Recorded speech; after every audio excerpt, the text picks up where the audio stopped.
Hi, I'm Andrew, and welcome back to the Rüniverse channel. And in this fourth part of Inspirations for Rüniverse, I'm actually going to be talking about just design ideas for Rüniverse that, as far as I can recall, don't come from any other game. So it's possible that I've seen this somewhere else and forgot the source, or it's possible that it was invented in some other game first and I never knew about the game in question. But for this video, I'm just going to be presenting these ideas as though they were my own new ideas for Rüniverse. The first one I've talked about before again, but it's the idea of each mage having their own phase, kind of splitting up the turn into a separate turn effectively for each of your mages. Now, this has kind of existed in other games. Well, I mean, in some games you have multiple characters and each character gets their own activation.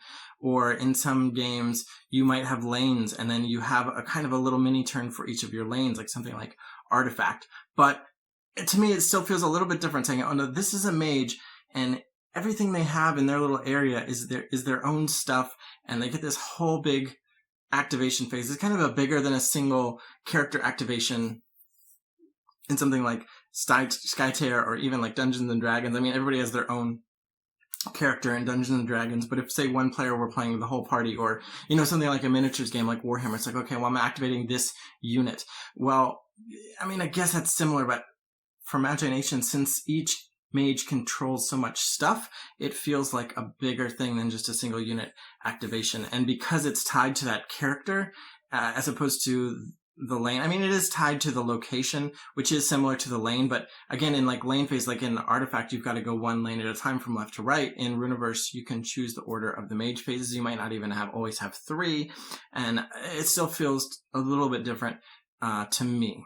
The next thing, again, I've talked about it before, but it's the idea of the facet adjacency. So we've got 8 different colors, the 8 facets of the Rüniverse, and the way the deck construction works. Actually, the deck construction doesn't even take this into account. You're allowed to mix the cards however you want, but you're going to have to figure out how to play them. It's the mages that at the top of each mage card shows what 3 facets they can evoke cards from. And for example, a Ruby Mage, Ruby being adjacent to Trine and Thys, Ruby being red and Trine being orange and Thys being purple.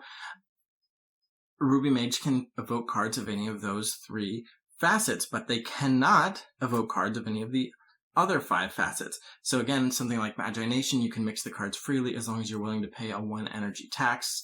Something like Magic the Gathering, you can mix the cards freely as long as you've got the lands or can otherwise generate the mana you need to play that card. And then you've got things like Hearthstone where you just cannot mix the cards at all. So this idea that you're allowed to play with a specific branch of the Rüniverse based on which mages you're using is limiting, is kind of unique. I haven't seen that before. Now, just as a quick aside, in Rüniverse, you can mix the mages. You don't have to play, now in the basic starter deck format, you do play 12 mages of the facet you choose, but in deck construction, I haven't specifically called this out, I don't think, but you can mix the mages you use.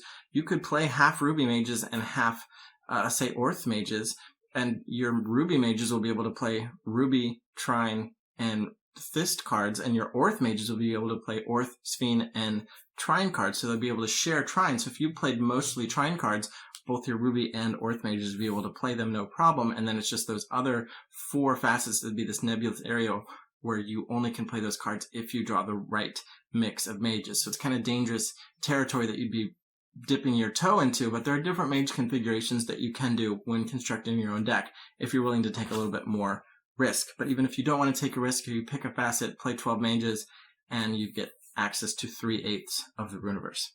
So the next element is actually kind of a byproduct of the design and development process of the game rather than being really a design decision at any point. And that is the way the economy of resources scales. So I actually started with a very Hearthstone-ish model, which is you should get 1 more mana each turn, or sometimes it was, oh, you get 1 more mana added to your overall pool when you play a mage, which is something more like the Eternal digital card game.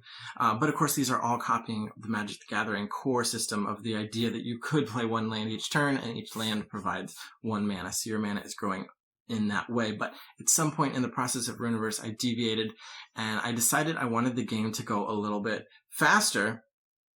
And so you actually start with 1 Rift or 1 Mage on turn 1, and that mage can make 1 power. And on turn 2, you can have 2 mages, and then each of them makes 2 power, and on turn 3 you can have 3 mages, and each of them can make 3 power. So it actually ends up being this exponential ramp from 1 to 3, and then at that point you don't open any more rifts, you don't play any more mages necessarily, so on turns 4 plus you're still going to be at that 3 point, which is 3 mages times 3 power, each is 9 power, and then you can assist with extra mages in your hand, and you can have some really explosive turns. You know, you can assist for extra power, you can make 12, 15 mana.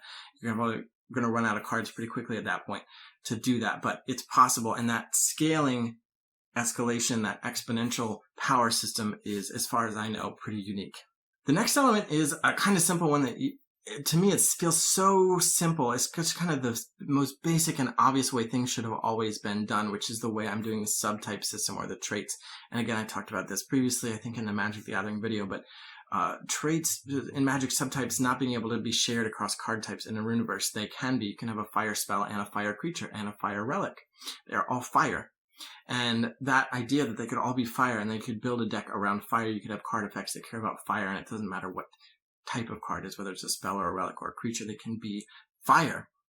I really like that. I'm really excited about the types of tribal themes that can be built with that in place, rather than the more restrictive Magic the Gathering system. And or I mean, either other card games, you've seen them, some of them do have traits. They tend not to use them that much, or maybe they do, but they tend not to be cross creature and spell. I'm thinking of some of the Legend or some Fantasy Flight LCGs. It's possible that they're slipping my mind, but like I know creatures in Keyforge have traits, but I don't know that actions do, and because they're just not themed that way. I mean, I guess theoretically you could have a tech action and a tech creature, and then you could have a tech archetype. I'm thinking of Legend of the Five Rings. Maybe there'll be elemental themes. Maybe I don't know about it. Maybe there are fire spells and fire units, but it just doesn't work that way. The people aren't made of fire, whereas in Rüniverse, the creatures can be made of fire. They can be fire. They can be an elemental. It's so closely related to a spell, and you can do that. I keep mentioning fire, but it can be ice or animals. You could have a spell that is animals because it represents animals doing this particular action that the mage has evoked. So I'm pretty excited about that. And again, it feels so simple, and to kind of claim that as a unique design decision, it's just that I haven't seen anywhere else. And another thing that is kind of tangential to that, and it's interesting because it's one of the last things I added to the mage card, but I'm very happy that I did, is the foci. Each mage has a focus, which looks a lot like a trait, but it's actually, if you see a mage, or you see the traits of a card in the bottom left in the card text box, but on the mages it's in the bottom right, and it's actually their focus, not a trait. The mages at this point don't actually have traits of their own. They just have foci, and a lot of times it doesn't matter, but some card effects will ask you, hey, was I cast by a mage with this particular focus? And if so, here's this benefit. And now you care a little bit more about what mages, because mages that are in play, their gifts don't matter, and that's pretty much the unique identifier of a mage, is what can they evoke, what facets can they evoke, and what is their gift. And once they're in play, their gift doesn't matter anymore. But now, with those foci as one of the last things I added, those elements of the mage do matter, and you do care what mages you have in play, because you're going to want to be able to cast or evoke your cards with the right focus pairing. And again, just like this kind of very simple system of traits, it just lets you do things like this focus system that, again, I haven't seen anywhere else, even though it's so simple. The next one is kind of a silly one, and it gets a lot of people's attention, I think, is when cards refer to themselves in the first person. They say I, me. When I'm evoked, untask me. That's the drive ability. That's kind of the haste analog, is that creature can join tasked and then immediately untask with drive. When I join, untask me. And that idea of being in first person, there are a couple reasons I wanted to do it that way. One of the reasons is actually just years of Magic. I've seen, for some reason, cards referring to themselves by name causes problems. It causes confusion. So the idea that I could just say I, it just makes it easier. Another thing is, a lot of decisions that I made in Rüniverse, especially in terms of wording cards, just came down to what is the shortest. And it's a lot shorter to just say I or me rather than repeat the name of the card. Another thing is with the inheritance of abilities in evolution. Of course, that doesn't apply to every card because this isn't Pokemon. Not everything is evolved. The game isn't all about evolution. But for the cards that do evolve and they get to inherit these abilities from the things they evolve from, having it say I or me bypasses the confusion that, again, I saw in Magic, where people are like, wait, because sometimes in Magic things might get abilities from other cards, and then they're like, players are asking, well, is this ability referring to that card over there? And it's not. There's a special rule in Magic that says that if a card refers to itself by name, it's referring to that card as opposed to a card of that name. And so if another card gains that ability, it's referring to itself, not the card of that name. And it just creates this weird loop. And so some people have said, oh, it's confusing when a card refers to itself. But is it? It's weird. It's off-putting at first, but I think if you get used to it, you'll just get used to it, and there's no room for confusion anymore. Now, I could be mistaken. Maybe people will legitimately be confused at some point by, what does this card mean? But the idea was to prevent confusion and save space on the card, and I think it's working. And I will say that this idea came before Legends of Runeterra, which is the digital League of Legends trading card game, which does the same thing. And as soon as I saw it, I felt a little disappointed because I was like, hey, that was mine, but also a little bit justified. If anybody complains, I can say, oh, well, Legend of Runeterra did it. It's working for them. And the last thing I want to mention is this idea of 3 non-lanes. So I already talked about this with distinct mage phases, mages being distinct turns.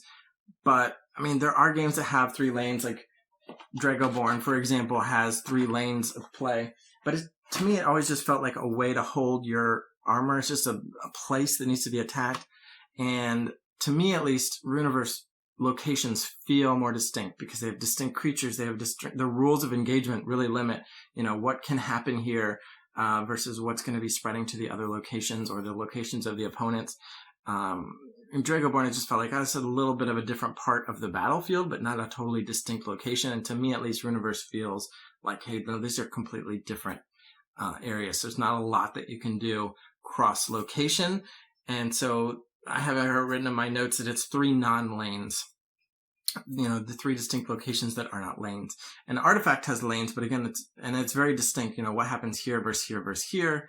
And you could say that's kind of similar, and I could see that they just feel separate and more organic compared to the very rigid and structured lanes of Artifact.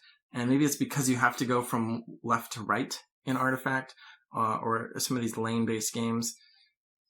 Rüniverse, you can choose the order you want to play them out, and they kind of feel, I don't know, maybe it's just a feel thing, or maybe it's just my designer bias, but that'll be my last point, maybe my weakest one. But those are some of the ideas that I feel like Rüniverse did, and that I didn't necessarily get inspired by any other games when I made those mechanisms. So thanks for watching this Inspiration of Rüniverse 4-part series. If you missed any of the episodes, go back and check those out. And if you have any questions about the design of Rüniverse or anything else, leave a comment and I'll get back to it as soon as I can. Thanks.